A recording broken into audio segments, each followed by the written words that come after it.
এই যেন অনেকটাই বাংলা সিনেমার সেই রঞ্জিত মল্লিকের কাহিনী বাস্তবায়িত হলো ধলাই জেলার ৮২ মাইল এলাকাতে। এখানে উল্লেখ করা প্রয়োজন, ৮২ মাইল প্রাথমিক স্বাস্থ্য কেন্দ্রে দীর্ঘদিন ধরে সুনামের সাথে চিকিৎসকের দায়িত্ব পালন করছেন তরুণ চিকিৎসক ডক্টর আকাশ ভৌমিক। খবর নিয়ে জানা গেছে, গোটা এলাকার স্বাস্থ্য ব্যবস্থাকে টিকিয়ে রাখতে তরুণ এই সদা হাস্যময় চিকিৎসক ত্রাতার ভূমিকায় ছিলেন দীর্ঘদিন ধরেই। এরই মধ্যে গতকাল স্বাস্থ্য দপ্তরের এক নির্দেশিকায় দেখা গেছে আকাশ ভৌমিককে বদলি করা হয়েছে। এই খবর ছড়িয়ে পড়তেই গোটা ৮২ মাইল এলাকা সহ সন্নিহিত এলাকার সাধারণ মানুষের মধ্যে ব্যাপক প্রতিক্রিয়া তৈরি হয়। সাধারণ মানুষ কোনোভাবেই মানতে পারছেন না তাদের এই প্রিয় এবং প্রয়োজনীয় চিকিৎসকের বদলি করা হচ্ছে। এই সিদ্ধান্ত বদল করতে হবে। ডাক্তার আকাশ ভৌমিককে কোনোভাবেই বদলি করা যাবে না। এই দাবিতে এলাকার মানুষ রাজনৈতিক দলমত নির্বিশেষে আন্দোলনে সামিল হয়ে পথ অবরোধ কর্মসূচি পর্যন্ত সংঘটিত করে। সাধারণ মানুষের দাবি হচ্ছে, যতক্ষণ পর্যন্ত সিদ্ধান্ত বদল হবে ততক্ষণ পর্যন্ত তাদের এই আন্দোলন চলবে। সাধারণ মানুষের চাপে পড়ে স্বাস্থ্য দপ্তর সিদ্ধান্ত গ্রহণ করবে কি করবে না এটা সময় বলবে। তবে সত্যি সত্যি যেখানে বিভিন্ন জায়গায় চিকিৎসকদের বিরুদ্ধে সাধারণ মানুষকে প্রায় সময় বিক্ষোভ প্রদর্শন করতে দেখা যায়, সেই জায়গায় দাঁড়িয়ে চিকিৎসক বদলির বিরুদ্ধে এভাবে সাধারণ মানুষের রাস্তায় নেমে আসাটা অন্য দৃষ্টান্ত তৈরি করল বলা যায়। Bureau report, Tripura news Bangla. বিগত ২ মাসের মধ্যে ডাক্তার আকাশ ভৌমিককে ৮২ মাইল হাসপাতাল থেকে ৩ থেকে ৪ বার অন্যত্র স্থানান্তরিত করা হয়েছে। ৮২ মাইল হাসপাতালে আপনার এদিকে নেপালটিলা থেকে ধরে, বেতচড়া থেকে ধরে, এদিকে আপনার এই মাছলি থেকে ধরে গোটা এলাকা এই ৮২ মাইল হসপিটাল টোটালটা কাভার দেয়। এই হসপিটালে যেই রুগী, সেই রুগীর সংখ্যা অনুযায়ী যে ডাক্তারের যে প্রয়োজনীয়তা তাতে অনেক স্বল্পতা রয়েছে। মাত্র ৩ জন ডাক্তার ডে নাইট ২৪ ঘন্টার জন্য। তার মধ্যে দুদিন পর পর একজন ডাক্তারকে যদি মাসে ২ মাসের মধ্যে ৩ থেকে ৪ বার ট্রান্সফার দেওয়া হয়, এতে ডাক্তার তো ছেড়ে দিন, আমাদের এলাকার যে রুগী, আমাদের এলাকার যে মানুষ অনেক অস্বস্তি, অনেক ভোগান্তিতে ভুগছে। ডাক্তার আকাশ ভৌমিক আমাদের এলাকার, উনি খবর নিয়ে দেখতে পারেন, উনি যখন থেকেই ৮২ মাইলে এসেছেন তখন থেকেই বিভিন্নভাবে এলাকার যারা গরিব মানুষ, যারা দুস্থ মানুষ, তাদেরকে বিনা পয়সায় বহু চিকিৎসা উনি দিয়েছেন। এর নজির রয়েছে, আমরা সবাই ভুক্তভোগী।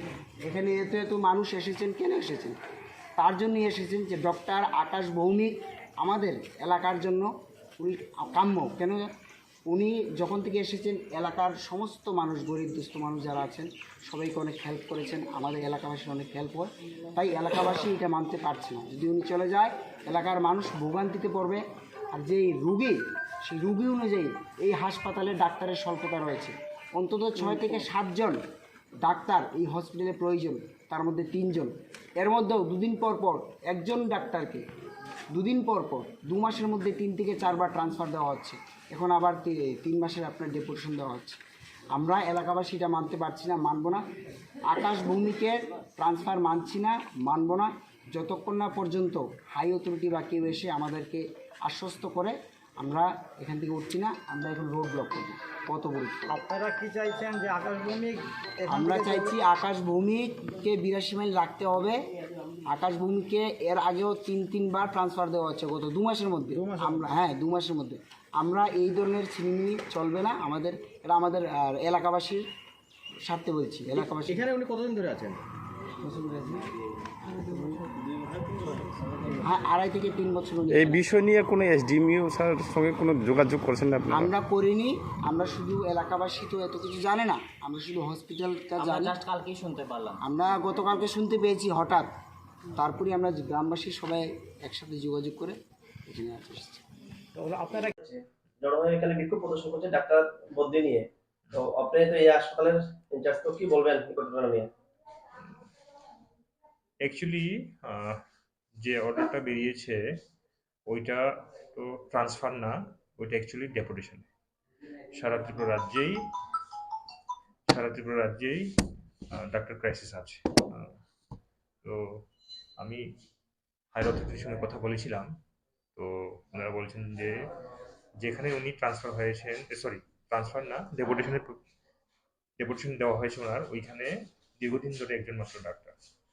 একজন ডাক্তার হওয়াতে স্বাভাবিক একজন ডাক্তার কতক্ষণ ডিউটি করবে। ওই কারণেই ইমার্জেন্সি হিউম্যান ক্রাইসিস আর ডাক্তার ক্রাইসিস মেটানোর জন্য ওইখানে আর পাবলিক সার্ভিসের আর পাবলিক ইন্টারেস্টে ওইখানে ডাক্তার দেওয়া হয়েছে। কারণ একজন ডাক্তারের পক্ষে তো দিনের পর দিন 24 ঘন্টা ইন্টু 24/7 ইন্টু করা মুশকিল। ওই কারণে আপাতত ওনাকে দেওয়া হয় সেখানে 89 দিনের জন্য। ওইটা জাস্ট ডেপুটেশন, আবার ডেপুটেশন কমপ্লিট হলে আবার উনি আবার রিটার্ন করবেন প্লেস অফ পোস্টিংয়ে। আর পাবলিকের ডিমান্ড কি? পাবলিকের ডিমান্ড তো কিছু জানি না। আপনার এখানে অথরিটি হিসেবে আপনাদের কাছে কোনো মেসেজ নাই আজকে পাবলিক এখানে জড়ো হয়েছে, তো কি কারণে ওরা জড়ো হয়েছে? আজকে বা ধর্না তো জাস্ট দেখলাম আমি, তো ওদের সঙ্গে কথা হয়নি আমাদের, ওদের কি ডিমান্ড বা কি চাইছে ওরা। কিন্তু যে অর্ডারটা বেরিয়েছে এটা আমাদের যে parent department, directorate of health service, ওইখান থেকে বেরিয়েছে। স্যার পাবলিক থেকে একটা কথা আসছিল যে 2 মাসের মধ্যে ডক্টর আকাশ ভৌমিককে 3 থেকে 4 বার ডেপুটেশন দেওয়া হচ্ছে, ওটা বিষয়টা আপনি কি নজরে দেখবেন? আমি আগেই বললাম যে পুরা ত্রিপুরা রাজ্যেই হিউম্যান ক্রাইসিস, আই মিন ডক্টরের সংকট আছে, নতুন ডক্টর রিক্রুটমেন্ট হয়নি, আর যারা আছে অনেকে পড়তে চলে গেছে, তো সেই জন্য ক্রাইসিস আছে। ক্রাইসিসটা মেটানো তো কিভাবে সম্ভব? যেখানে বেশি আছে ওইখান থেকে টেনে ডেপুটেশনে কয়েকদিনের জন্য ক্রাইসিস মেটানো। এখানে এখন বর্তমানে কতজন রয়েছে? এখনে 3 জন ডাক্তার আছে। এখানে কি ডক্টর সাফিসিয়েন্ট রয়েছেন? পিএসসি লেভেলে তো 2জনের বেশি রাখা যায় না বা রাখা হয় না। যদি 2জনের বেশি থাকে এরকমই ম্যান ম্যানেজমেন্ট করতে লাগে, যে যেখানে ক্রাইসিস আছে ওইখানে ম্যানেজ করতে হয়। আমরাও যখন সার্ভিস জয়েন করেছি আমরাও ম্যানেজ করেছি এবার।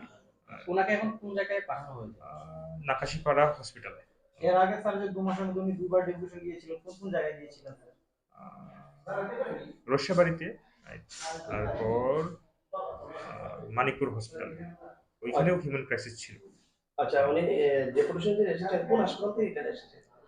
স্যার তো place of posting, original place of posting হচ্ছে নেপালশিলা পিএইচসি।